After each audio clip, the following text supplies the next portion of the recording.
ഇന്ന് തന്നെ ഡൗൺലോഡ് ചെയ്യൂ. കാണൂ നിങ്ങളുടെ ഫേവറേറ്റ് ഷോസ്. ആ കുഞ്ഞിനെ ഗർഭം ധരിച്ച അമ്മയുടെ സങ്കടം എന്തേ ആരും മനസ്സിലാക്കാതെ പോയി. സ്നേഹയുടെ പ്രഗ്നൻസി മുതൽ കമ്പനിയിലെ തീപിടുത്തം ഉണ്ടായതുവരെ എല്ലാം എന്റെ ഭാര്യയുടെയും ഈ കുഞ്ഞിന്റെയും തലയെ കെട്ടിവെക്കാൻ ശ്രമിക്കുന്നതിൽ എന്തെങ്കിലും ന്യായമുണ്ടോ? നീ പറഞ്ഞിട്ട് മനസ്സിലായില്ലെങ്കിൽ പിന്നെ ഞാൻ പറഞ്ഞാൽ എങ്ങനെ മനസ്സിലാവും? നിങ്ങൾ പൊയ്ക്കോ, ചടങ്ങൊക്കെ കഴിഞ്ഞിട്ട് ഞാനങ്ങ് വന്നേക്കാം. അങ്ങനെ വാശി പിടിക്കില്ല അച്ഛാ. ഒന്ന് സംസാരിക്കുന്നതുകൊണ്ട് എന്താ കുഴപ്പം? അച്ഛന്റെ മോനോടല്ലേ സംസാരിക്കുന്നത്.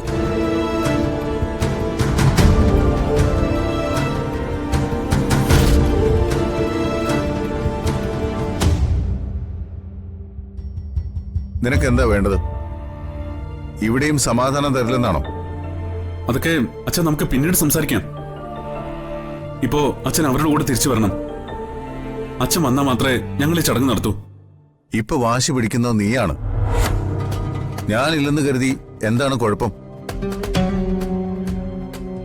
ചടങ്ങ് അതിന്റെ വഴിക്ക് തന്നെ നടക്കട്ടെ, ഞാനങ്ങ് എത്തിക്കോളാം. ചടങ്ങ് നടത്തുന്നതിൽ കുഴപ്പമൊന്നുമില്ല. പക്ഷേ അച്ഛനില്ലാതെ ഈ ചടങ്ങ് നടത്താൻ പറ്റില്ലെന്ന് വാശി പിടിച്ചിരിക്കുക അർച്ചന. അച്ഛൻ വന്നേ പറ്റൂ.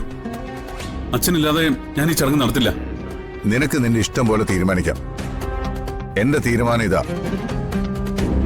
അങ്ങനെയാണെങ്കിൽ എന്റെ തീരുമാനം ഞാൻ പറയാം. അരമണിക്കൂർ കൂടി അച്ഛൻ വരാൻ വേണ്ടി ഞങ്ങൾ വെയിറ്റ് ചെയ്യും. അച്ഛൻ വന്നില്ലെങ്കിൽ അർച്ചനയും കൂട്ടി ഇപ്പൊ തന്നെ ഞാൻ നെല്ലിശ്ശേരിയിൽ നിന്ന് ഇറങ്ങിപ്പോവും. എങ്ങോട്ട്? ഏതെങ്കിലും വാടക വീട്ടിലേക്ക്. പിന്നെ ഒരിക്കലും ഞങ്ങള് നെല്ലിശ്ശേരിയിലേക്ക് തിരിച്ചു വരില്ല. നീ എടുത്തുചാടി ഒന്നും ചെയ്യരുത്. ഇത് ഞാൻ ഒറ്റയ്ക്കെടുത്ത തീരുമാനമല്ല, അർച്ചനയുടെ കൂടി തീരുമാനം.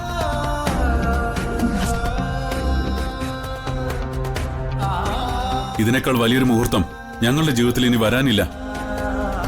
ഈ ചടങ്ങിൽ അച്ഛൻ പങ്കെടുത്തില്ലെങ്കിൽ പിന്നെ അച്ഛൻ ഞങ്ങളെയൊക്കെ സ്നേഹിച്ചു എന്ന് പറയുന്നതിൽ പിന്നെ എന്താ അർത്ഥം? വരുന്നില്ലെങ്കിൽ അച്ഛൻ വരണ്ട. പക്ഷേ അരമണിക്കൂർ കഴിഞ്ഞാൽ ഞാനും അർച്ചനയും ഈ വീട്ടിലുണ്ടാവില്ല.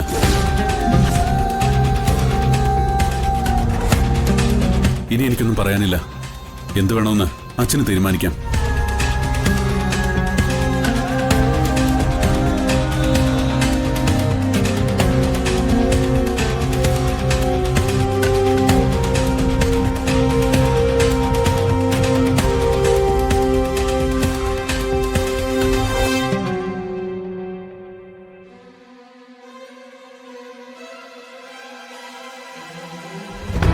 അച്ഛനെന്ത് തീരുമാനിച്ചു?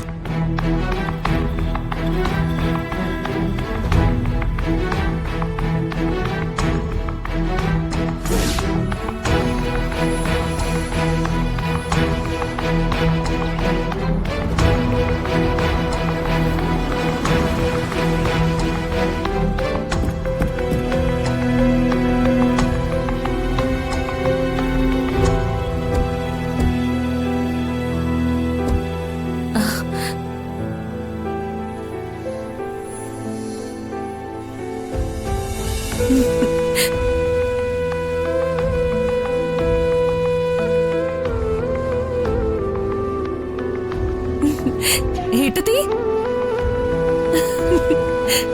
ഏട്ടത്തി, ഏട്ടത്തി, ദേ അങ്കിളെത്തി. സന്ദീപും ധനുഷും കൂടെ അങ്കിളിനെ കൊണ്ടുവന്നത്.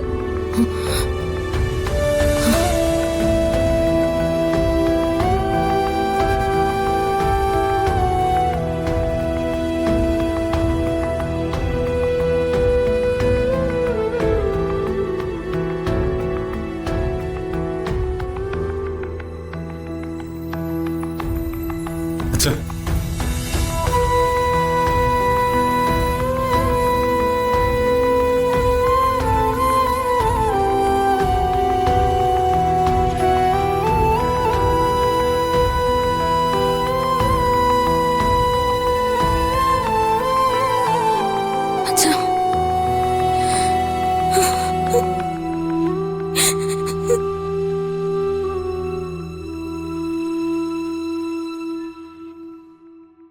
എന്തിനാ വീട്ടിൽ നിന്ന് ഇറങ്ങിപ്പോയത്? എന്റെ ജീവിതത്തിലെ ഈ നല്ല മുഹൂർത്തത്തിൽ ഞാൻ ഏറ്റവും കൂടുതൽ ആഗ്രഹിച്ചത് അച്ഛൻ എന്റെ കൂടെ വേണമെന്ന് മാത്രം.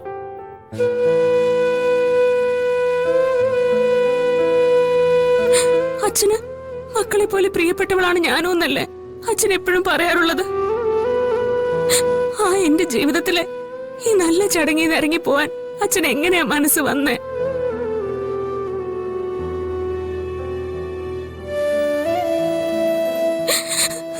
അച്ഛന് ഇഷ്ടമല്ലെങ്കിൽ ഈ ചടങ്ങ് എനിക്ക് വേണ്ട.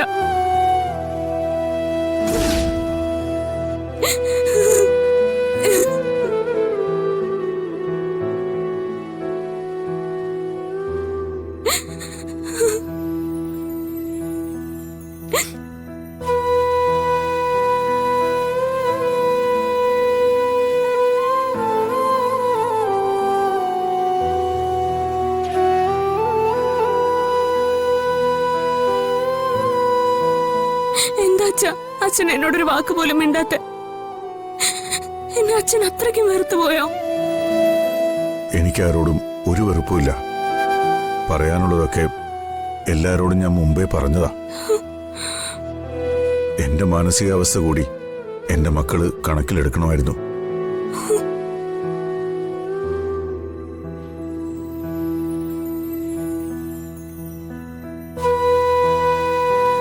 അച്ഛാ, ഞങ്ങളുടെ ജീവിതത്തിലെ ആദ്യത്തെ കുഞ്ഞായത്. അച്ഛന്റെ പേരക്കുട്ടിയാ ഇവളുടെ വയറ്റിൽ വളരുന്നേ. എന്റെ അമ്മ ഇതുപോലെ ഗർഭിണിയായിരുന്നപ്പോ അച്ഛൻ വളകാപ്പ് ചടങ്ങ് നടത്തിയതല്ലേ. അന്ന് ആരെങ്കിലും അത് നിഷേധിച്ച അച്ഛനത് അംഗീകരിക്കുമായിരുന്നോ?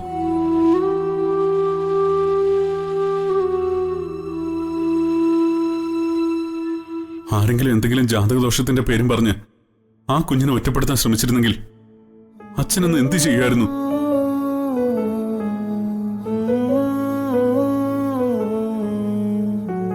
ഉത്തരവില്ല അല്ലേ? ഇവിടെ നടന്നതും നടക്കാത്തതുമായ ഒരുപാട് കാര്യങ്ങൾ എന്റെ കുഞ്ഞിന്റെ തലയിൽ കെട്ടിവെച്ച് ദോഷത്തിന്റെ കിരീടം ചാർത്തി പലരും. ആ കുഞ്ഞിന്റെ അച്ഛനെന്ന നിലയിൽ എന്റെ സങ്കടം ആരെങ്കിലും മനസ്സിലാക്കിയോ?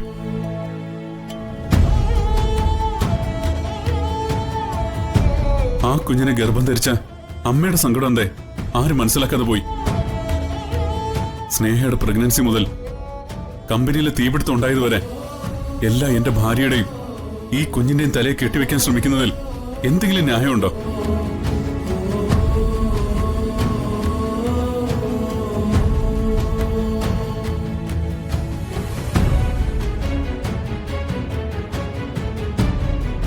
അച്ഛൻ പറയ്, ഈ കുഞ്ഞിനോട് ഞാൻ കാണിക്കേണ്ട കടമയല്ലേ ഈ വളകാപ്പ് ചടങ്ങ്?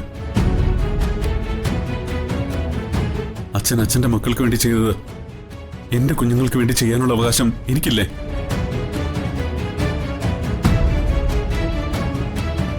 അതുമാത്രമല്ലേ ഞാൻ ചോദിക്കുന്നുള്ളൂ.